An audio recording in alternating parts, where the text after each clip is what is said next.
Free audio post-production by alphonic.com.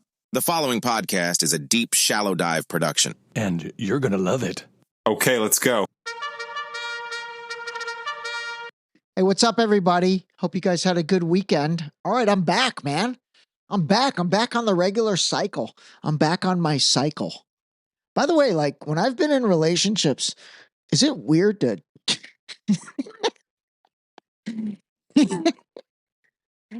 Is it weird? All right, seriously, this podcast is going, and I'm telling you, I'm going to be different. I'm going to be different this go around.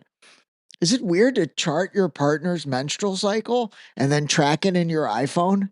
I mean, is that weird? Not that I did that. Yes, I did. It seriously goes to how I tell you guys, you should track everything in your phone. It's really great to have notes in your phone. Like when you get your car washed, when you get your oil changed, when you get your tires changed, your partner's menstrual cycle, like all of that stuff. It's good to have that tracking. Oh my God, I'm in my new setup and I'm recording my podcast right now, and the sun is like right in my eyeballs. Oh my God, that is not pleasant. Okay. All right, listen, what did I want to talk about? Oh, you know what I did want to talk about? This is interesting. So, did you guys watch the Winter Olympics? I really didn't watch a ton of it, but I did watch the curling. I felt like every time I turned it on, it was curling. Like that's like all that was on, curling. And I'm not gonna lie, I'm very good at Swiffering, and I'm extremely good at vacuuming with my Dyson vacuum. And so I don't know, for some reason I kind of was channeling curling and all that. Well, anyway, I do love my Dyson portable vacuum cleaner. I really think that thing is awesome. And I love that brand, Dyson. But I broke the attachment or whatever. And I went to buy a new attachment on Dyson. It was like $145 for a new, like, head motor, it's called, or something. But it's just the attachment that clicks in, and it's kind of like the main vacuum attachment. Well, I was like, wow, that's pretty expensive. Let me go to Amazon and see what they have. And so there's all these like knockoffs on Amazon for like $40, right? So I order one, and oh my God, you absolutely cannot tell the difference between the Dyson one and the knockoff, which was $100 less. And it made me think, like, I don't know, are these factories, obviously all this stuff I think for the most part is made in China, but are these factories like truly knocking these things off, or do they like do a production run of, let's say, 500,000 branded Dyson units, and then they just run another 500,000 and they just mark them off with generic brands or something? I mean, this thing, you cannot tell the difference. And they both weigh the same. I literally have like a little scale that I use for my vitamin stuff where I can get down to the ounces. They weighed the exact same. They look the exact same. I mean, besides the Dyson branding that's wrapped in the Dyson one, you cannot tell these things apart. So anyway, I guess a couple points of that. One is, if you need to replace parts for anything like that, like a Dyson vacuum, definitely look on Amazon, because there's probably, OEM knockoffs that, I don't know if that's the right term, but there's probably knockoffs that'll save you, like it did me, $100 in this situation. Okay. All right, let's see. What are we going to talk about today? Man, this whole situation with this war between Iran and Israel and the United States and all that. I don't know, man. I'm starting to really try to dig into this thing in a much deeper way. And I'm not going to get into this too much, but almost like in a much bigger, nefarious plot that could involve, so many of these people. Because I'm not going to lie, some of these videos and images that I see on Instagram, I swear to God, I think they're AI. I think they're AI generating some of this stuff. And then this is also something interesting. You see all this stuff about, Tehran being hammered and then Tel Aviv being hammered. And so I've got some family and friends in Tehran, and when we talk to them, or especially when I talk to some of my friends or people who have friends who have a closer network in Tehran than I do, everybody says it's fine there.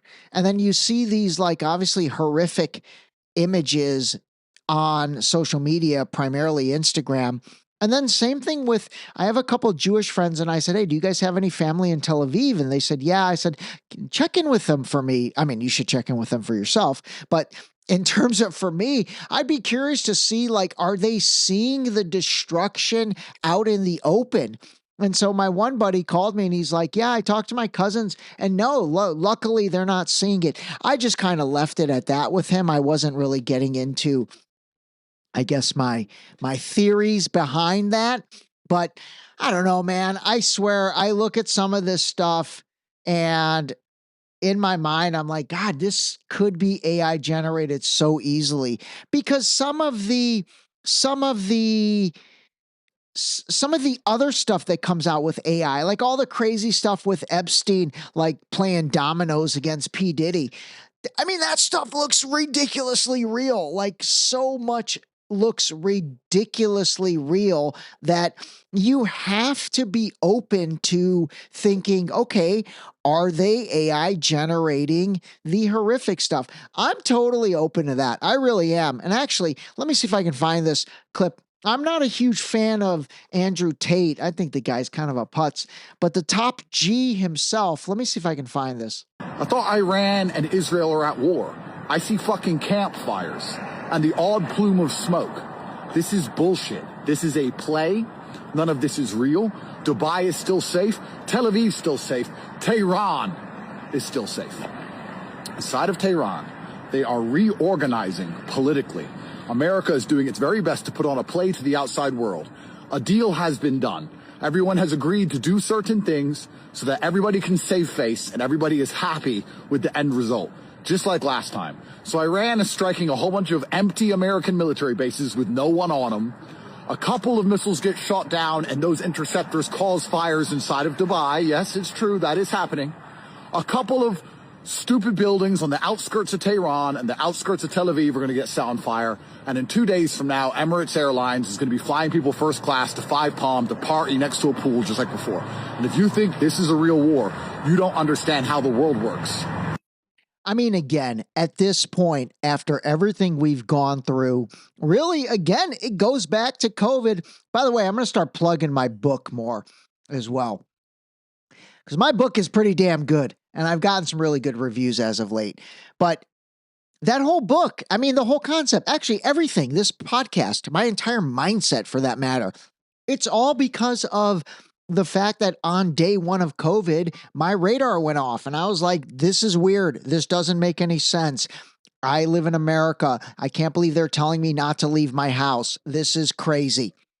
It actually felt like what life probably was like more in Iran. So, at this point, after COVID, after all of that, all of everything we've gone through, COVID, Ukraine war with Russia, Gaza, all this stuff, if you're not open to looking at everything, even again, I don't like Andrew Tate. I'm not really a fan by any stretch, but I thought that was a great take. And I thought that is absolutely, I mean, ironically, in my mind, I'm like, God, as I looked at images over the weekend, I thought, wow, this totally could be AI, super easy AI done, especially when you see like the sky being lit up by missiles and all that. And then you hear like a random dude in the background. The ones I love the most are like when you see, again, what looks like a video game or like the sky's being lit up with missiles. And then the audio is like some random Muslim dude. He's like, Allahu Akbar, Allahu Akbar.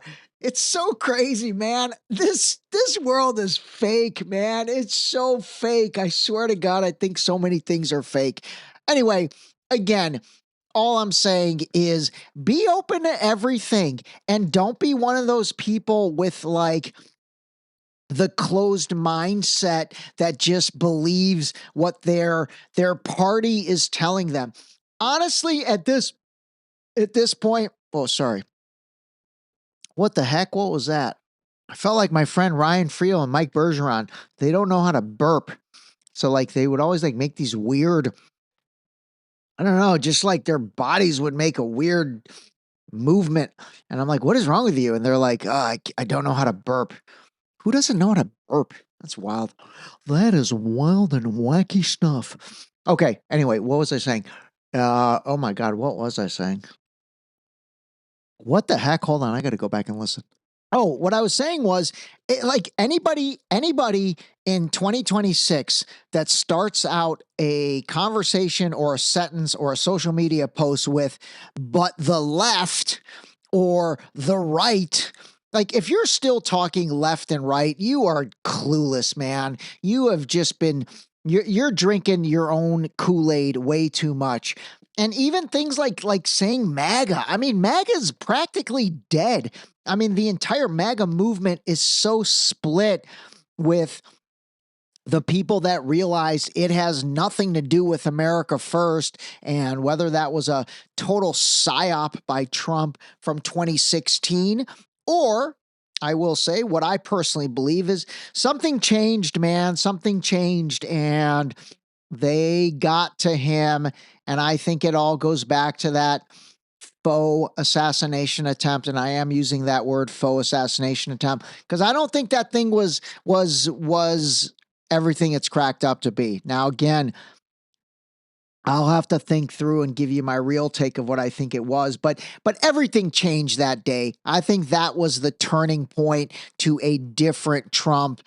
And what we're seeing is the ramifications of that. Now, again, other people like my man James Corbett from the Corbett Report, he thinks it goes all the way back to 2016, and he thinks the famous Trump coming down the escalator scene, he thinks it was all coordinated to back then. That's pretty crazy if that's the case, but I personally think that the fear of something was instilled in him. And I don't even think it's so much the fear of bodily harm to him as in to Trump.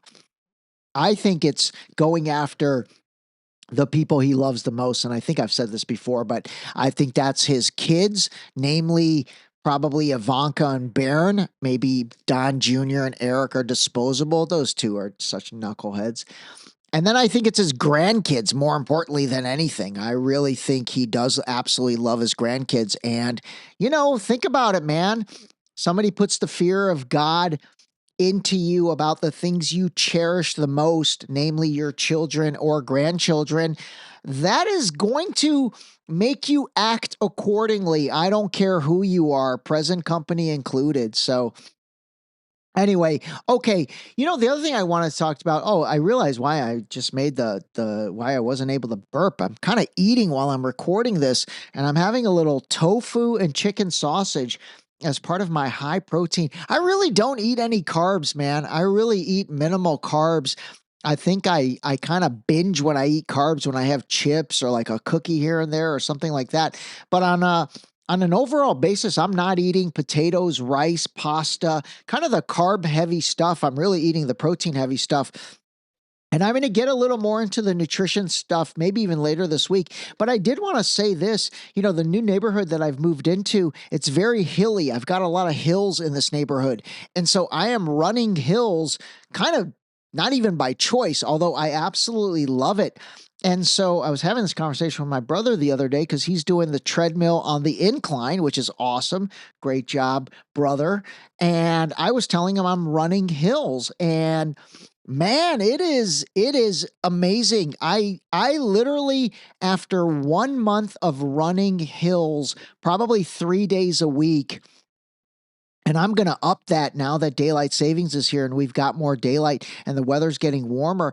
But after running hills for just 1 month, I have seen a noticeable difference in my physique. I really have. Like I'm definitely a little more ripped. I can totally tell. And I had a buddy who told me, he's like, you need to run hills. He's like, I promise you, you start running hills, your body's you're going to shed body fat and you're going to pick up muscle and you're going to get that, that leaned out look, which is kind of what I'm after. So anyway, little fitness tip.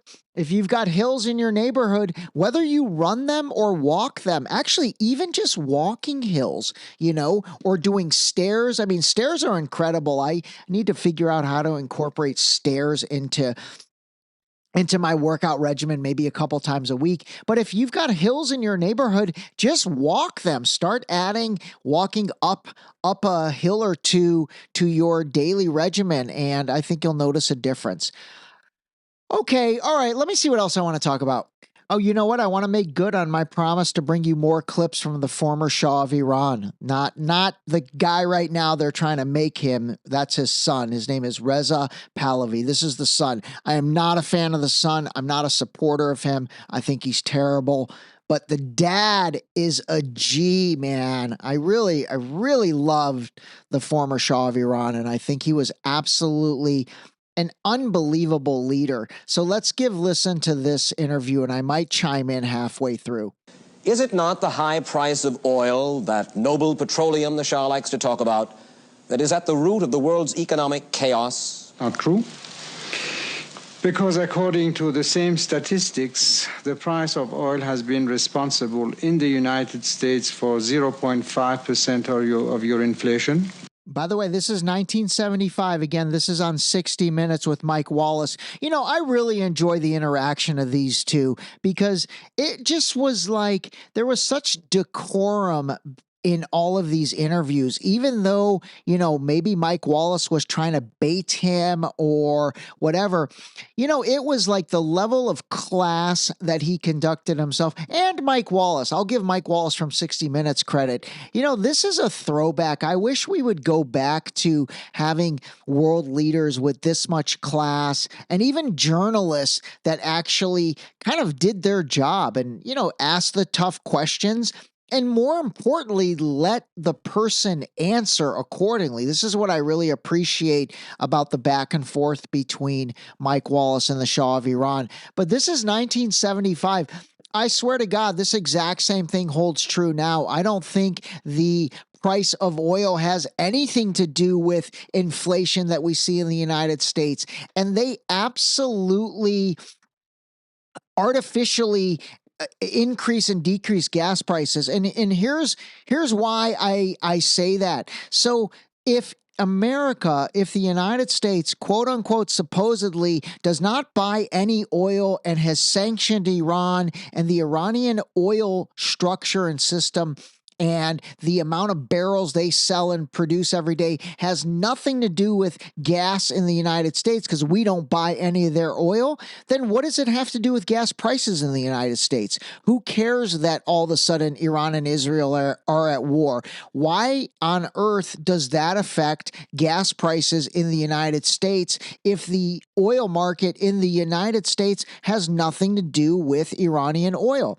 Well, someone's going to say, oh, but it's a global issue. Well, again, no, it's not, because the United States supposedly does not buy 1 barrel of oil from Iran at all. So we have nothing to do with Iranian oil. Who cares if they increase their price or decrease their price? It has nothing to do with our economy because we don't even purchase any of those barrels. All right, let's listen to the rest.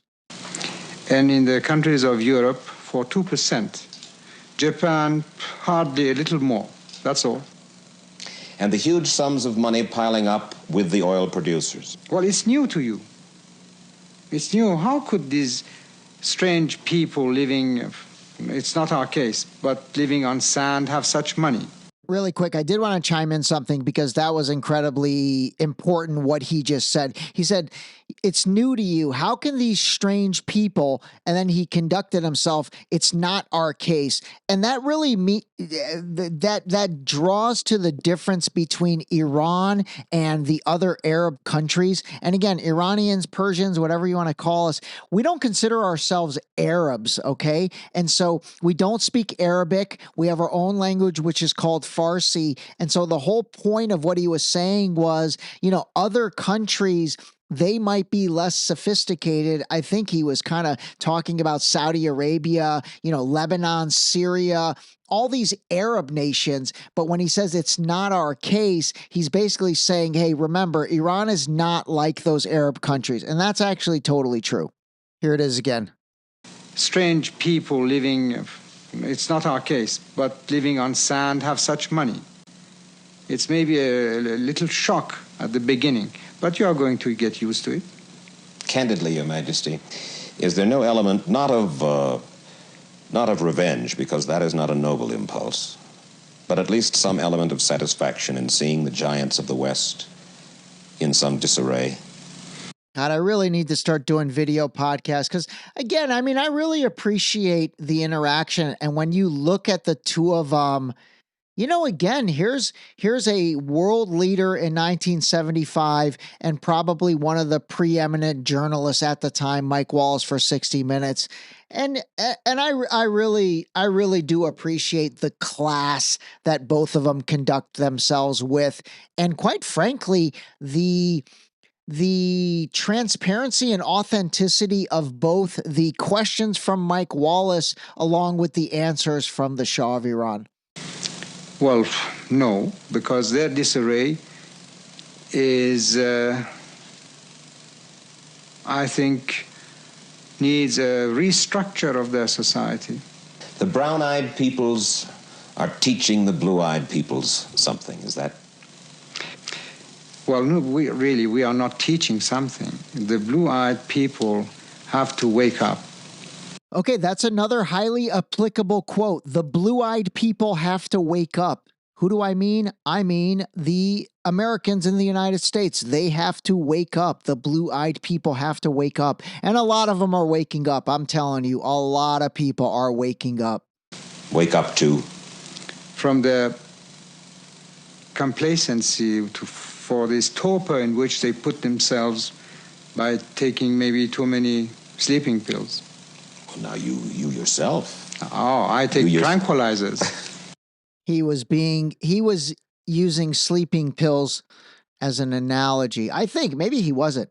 Anyway, speaking of sleeping pills. Okay, by the way, I love these interviews. I'm going to try to find more of them because I think they're very enlightening. And obviously I appreciate the way they conduct them, but also I think there is unbelievable applicability into what is taking place right now by listening to those interviews. I mean, there's speeches that the Shah has given that if you did not know who that was, you would think it was a speech from today. So I'll try to find more of those. Okay, ironically, speaking of sleeping pills, I seriously don't love taking any kind of medication, quite frankly, but I'm not going to lie. I definitely have had problems sleeping over the past several months. And so I started taking a sleep aid from Costco. My mom takes it, actually. Oh, I shouldn't have put her on blast like that. But anyway, I started taking a sleeping aid from Costco, and it's like the active ingredient in doxylamine succinate, and it's a 25 milligram tablet. It says compared to Unisom sleep tabs. Anyway, I'm not proud of it. I'm really not. And I'm trying to wean myself off of it. But I'm not going to lie, man. Holy mackerel, it really helped my sleeping. Like the first week or so that I started taking it, and this was in January. Yeah, this was in like mid to late January. The first week or so that I started taking it, oh my gosh, I'd go to bed at like 9:30 or 9:45 or 10 o'clock, and I would sleep until almost 7:38 in the morning. I mean, I was getting like 9.5 hours of sleep. Oh my God, that was amazing. Now, I have continued to take it, so I've been on it for probably 45 days. And again, like I said, I'm not proud of it, but I am going to tell you guys, if you are having problems sleeping, you know, I look at this as a short-term solution. Now, I absolutely am going to start to kind of wean myself off of this and get off of it and get my REM sleep patterns back into place. Maybe I'll do a whole episode on sleep, but I'd be curious if anybody else takes anything for sleep. I have to imagine this stuff is better than anything prescription, but again, maybe I'm wrong on that. But anyway, if you did need some temporary help sleeping, I do recommend these Costco sleep aids. Again, the active ingredient is doxylamine succinate, and it's a 25 milligram tablet. Costco sells 2 bottles of 96 units, so 192 tablets. It's like $7 or $8 at Costco. So anyway, let me know, anybody that has any tricks for sleeping. Actually, not even tricks, but if you are taking something, I'd be curious to understand kind of what you're taking and your thoughts on that. Okay, there's that. All right, I do want to play this next clip, and this is from Max Blumenthal. He's a writer from the Gray Zone. And by the way, he's actually another one of these guys that are Jewish that I listen to all the time. And I think he is outstanding. I think Max is absolutely phenomenal as a reporter, as an investigative journalist. I think he calls a spade a spade. He's legit. I'll have to try to see if I can get him on. But give this a listen. And he's talking about Jared Kushner. And, I haven't really spent much time on Jared on this podcast, but, maybe I will start because, this is another situation. And if you don't, Jared Kushner, Trump's son-in-law, he's married to Ivanka. Like, why is this guy so involved in everything? I know the answer to that, but this is the type of thing you've got to start questioning, especially if you are, again, Team Trump, as a buddy called it the other day. He's like, they're magtards. If you're a magtard and you're super Team Trump and you refuse to stop drinking the Kool-Aid and you're just drinking the Kool-Aid by the gallon, you've got to ask, like, why is Jared Kushner so involved in everything? Why is he in charge of diplomatic relations with all of the Middle East? We'll get into this stuff in another episode, but give this a listen from Max. I think it's great. Jared Kushner, who is elected to no position, appointed to no cabinet position. Jared Kushner is in charge of the master plan. And the master plan, they actually call it the master plan. Like it's something out of an anti-Semitic conspiracy novel. And here he is, this billionaire with no title in the Trump administration, putting forward the basis of Trump's Board for Peace, which is turning Gaza into a kind of investment haven and money washing haven for Trump cronies. And so he put forward a map, and the map shows yellow areas where the population, who will basically be de facto slave labor, will live. Then the coast is reserved for the rich. There are actual areas with data centers. The area between Egypt and Gaza is completely cut off, so there is no border with Egypt. Then there's a gigantic quote-unquote buffer zone with Israel, which means Israel occupies the entire place. And there's an electricity plant which borders Israel, which means Israel can turn on and off the electricity. The people who will be working in the hotels and the data centers and putting together Israeli army uniforms in sweatshops, they'll just have to get over the fact that half their families were slaughtered. He is so good. He is so good. All right. That's it, everybody. 27 minutes, 28 minutes. Get you started off the week. Let's see. By the way, I do have some interviews that I've had in the can. You ever hear the joke? No, I'm not going to say it. It was an O.J. Simpson joke. It's a little off color. I'm not going to say it. Okay. I do have some interviews. I'll try to get those out. And then seriously, run or walk hills. I'm not kidding. Try to add that to your regimen. Like if you can, 1 or 2 days a week. 2 days is good. 2 days is kind of a minimum.